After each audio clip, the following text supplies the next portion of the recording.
नमस्कार, स्वागत है आप सभी का उत्तराखंड एक्सप्रेस में। मैं हूं आपके साथ मनु तेवतिया। मुख्यमंत्री पुष्कर सिंह धामी ने विधानसभा चुनाव को लेकर अपनी रणनीति और मेगा प्लान न्यूज 18 को बताया है। सीएम ने बताया है कि उनकी सरकार T20 के अंदाज में बैटिंग कर रही है। न्यूज 18 को दिए खास इंटरव्यू में सीएम पुष्कर सिंह धामी ने बताया कि वो कैसे कम समय में चुनाव जीतेंगे। सीएम ने कहा कि चुनौती ही अवसर होती है। हमारे पास एक बड़ा नेतृत्व है, बीजेपी का बड़ा संगठन है।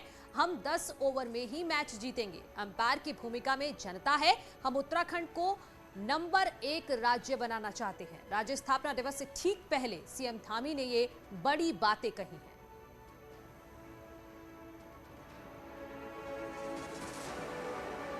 क्रिकेट के मैच की तुलना करें आपकी राजनीति से, तो 50 ओवर के इस गेम में 40 ओवर तो दूसरे बल्लेबाज खेल गए। अब 10 ओवर में आपके पास एक बड़ा टारगेट है कि आपको परफॉर्म भी करना है और मैच भी जिताना है। ये कितना बड़ा चैलेंज है आपके लिए? देखिए, चुनौती ही अवसर होती है और आज हमारे पास पूरी दुनिया का सबसे बड़ा नेतृत्व आदरणीय प्रधानमंत्री मोदी जी के रूप में है। वो बड़ा नेतृत्व है और उत्तराखंड के लोगों का उनसे विशेष लगाव है और उनको भी उत्तराखंड से एक अलग प्रकार का उनका जुड़ाव है। वो उत्तराखंड की जनता ने समय समय पर देखा है, भारतीय जनता पार्टी का सबसे बड़ा संगठन है। और जो आप कह रहे हैं 10 ओवर, इन 10 ओवर में हम मैच जीतेंगे और उसकी हमने सारी तैयारियां करी हैं। और निर्णायक अंपायर की भूमिका में उत्तराखंड की जनता है। उत्तराखंड की जनता जानती है कि हमारा भाव क्या है, हम क्या करना चाहते हैं। हम सेवा करना चाहते हैं, ईमानदारी से सेवा करना चाहते हैं। उत्तराखंड को हिंदुस्तान का नंबर 1 राज्य बनाना चाहते हैं। 25 साल का जब उत्तराखंड होगा तो उत्तराखंड आदर्श उत्तराखंड बने।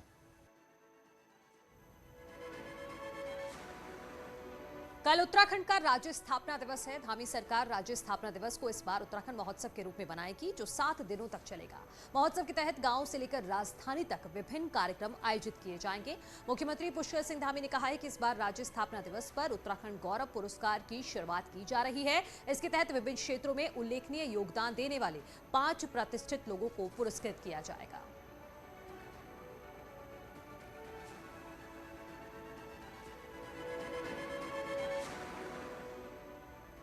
उत्तराखंड को सर्वश्रेष्ठ राज्य बनाने के लिए राज्य बीजेपी 2030 के नारे को बुलंद करेगी। ये नारा दिया प्रधानमंत्री नरेंद्र मोदी ने अपनी केदारनाथ यात्रा के दौरान। पीएम ने कहा कि अगला दशक उत्तराखंड का होगा और अब बीजेपी 2030 को टारगेट करते हुए प्लान कर रही है। अब क्या है इसके सियासी मायने, रिपोर्ट में देखिए।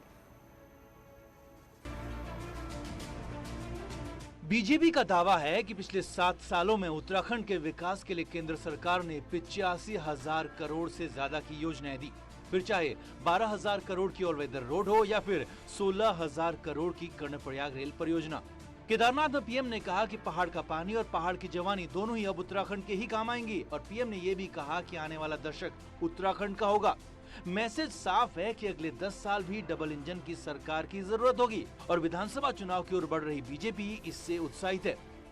केदारनाथ में उत्तराखंड के लिए जो एक दशक, ये 20 से 30 का दशक, उन्होंने कहा है कि ये उत्तराखंड का दशक है, जिसमें कि पूरा हिंदुस्तान, पूरी दुनिया उत्तराखंड की तरफ देखेगी।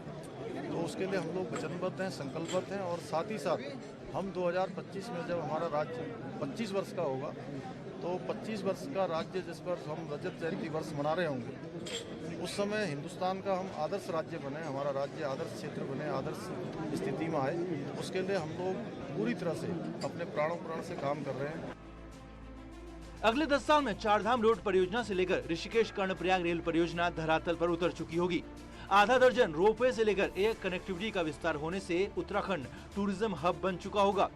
टूरिज्म बेस्ड इकोनॉमी बूम करेगी तो एलाइड सेक्टर में भी ग्रोथ होगी, ऐसा सरकार का मानना है। और जानकार कहते हैं कि अगर सब कुछ कहने के मुताबिक हुआ तो पहाड़ी राज्य देश के फ्रंट स्टेट्स में से होगा।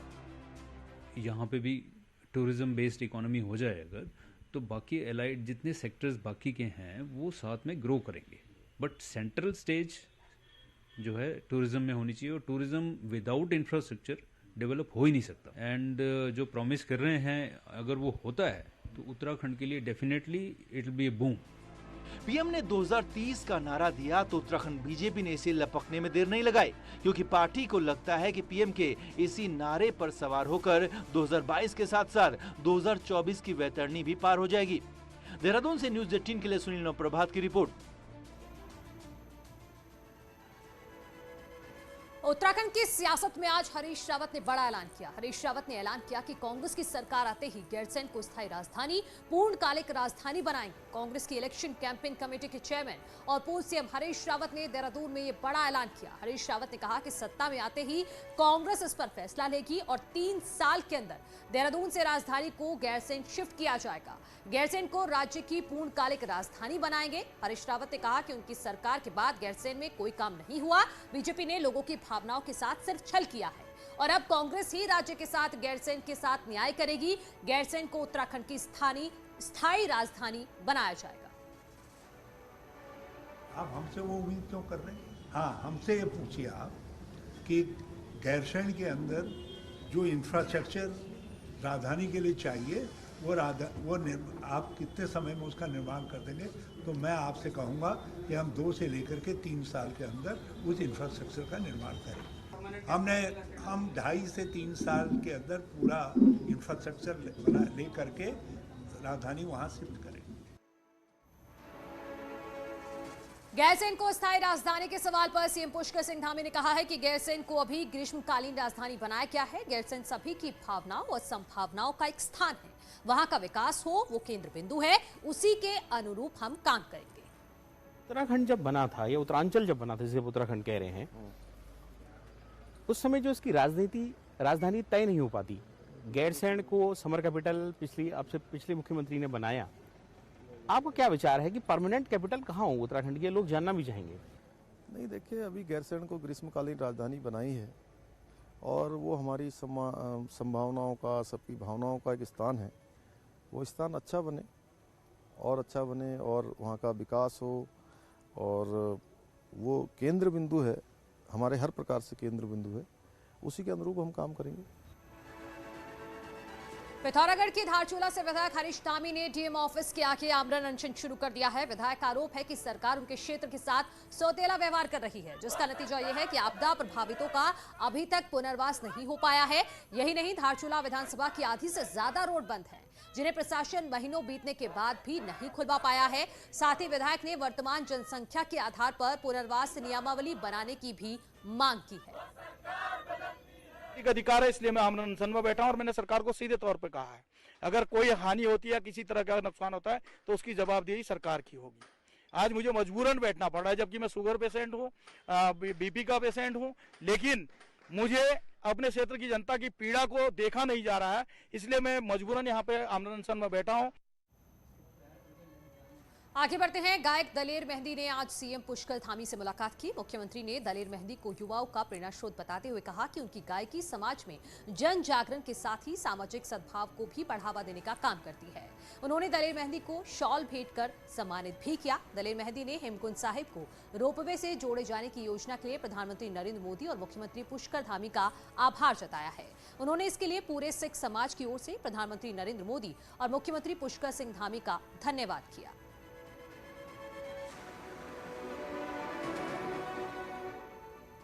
उत्तराखंड में चुनाव करीब आते आते आपका ग्राफ कम होता जा रहा है। माना यह जा रहा है कि अरविंद केजरीवाल का पंजाब में ज्यादा ध्यान है। वहीं कांग्रेस का कहना है कि आप समझ गई है कि वो जनता को बेवकूफ नहीं बना सकती।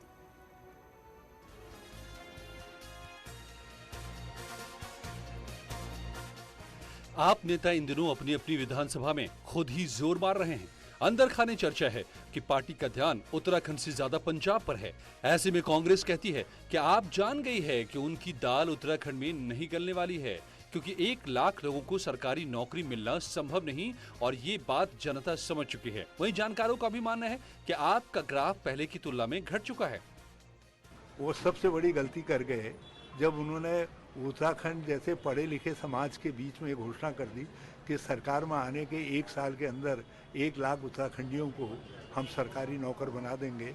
तो उत्तराखंड वाले समझ गए कि ये बाबा ने ये हमको घिसने आया है, हमारी मजाक बनाने आया। लेकिन जैसे ही कोठियाल को उन्होंने मुख्यमंत्री पद के लिए घोषित किया है, उसके बाद से जितने भी बड़े नेताओं की नज़र आप पार्टी पर आई होगी, वो सब पीछे हो गए। और इस बीच जो मेन जो संघर्ष देखने को मिला तोड़ फोड़ का, वो बीजेपी और कांग्रेस के बीच देखने को मिला और दोनों ने एक दूसरे के किले में ज़बरदस्त सेंध लगाई है।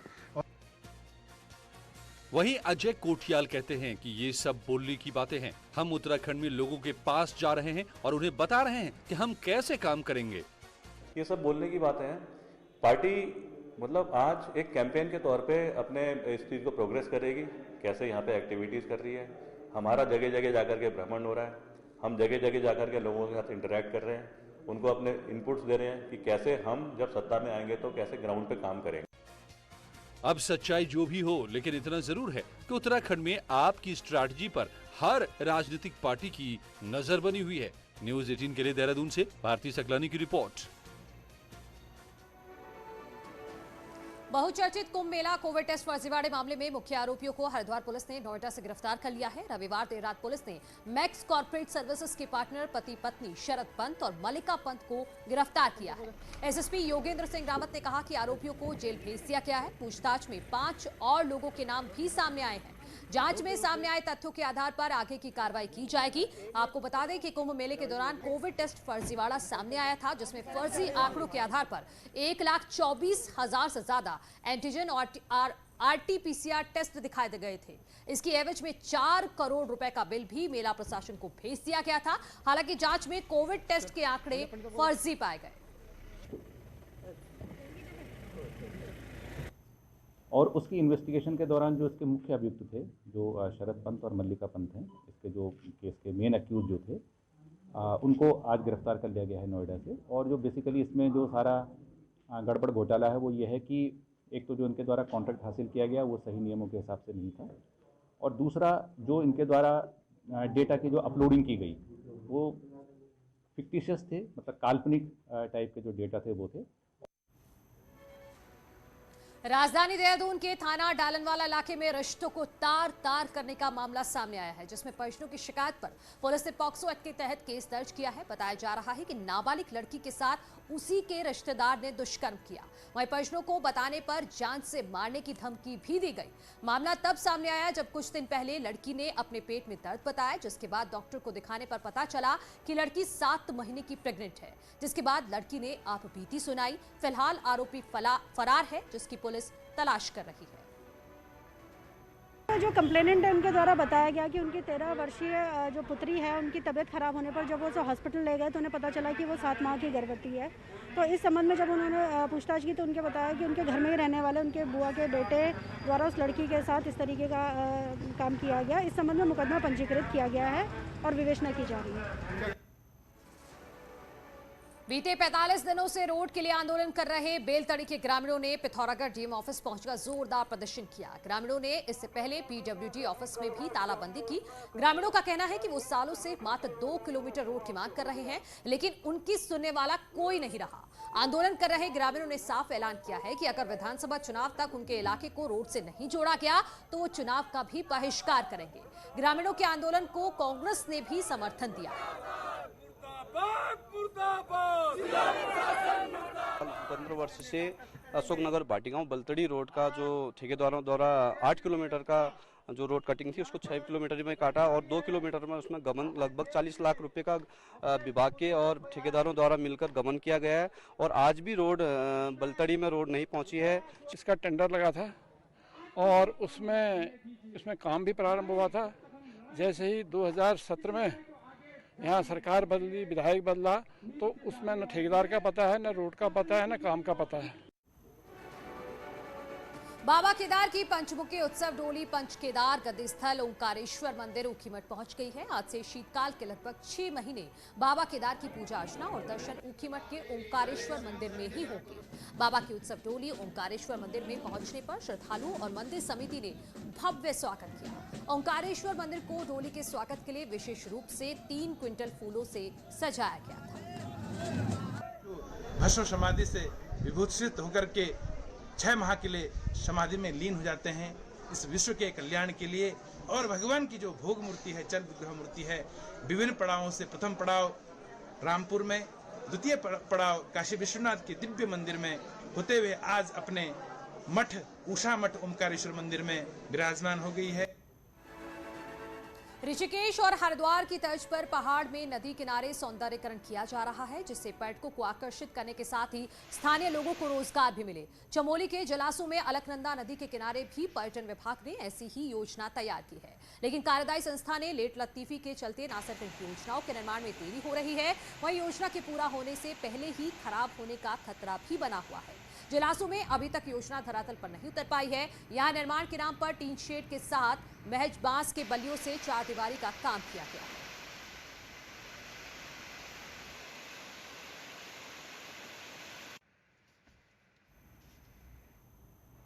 और यहाँ रुकना एक छोटे से ब्रेक के लिए जल्द लौट रहे हैं।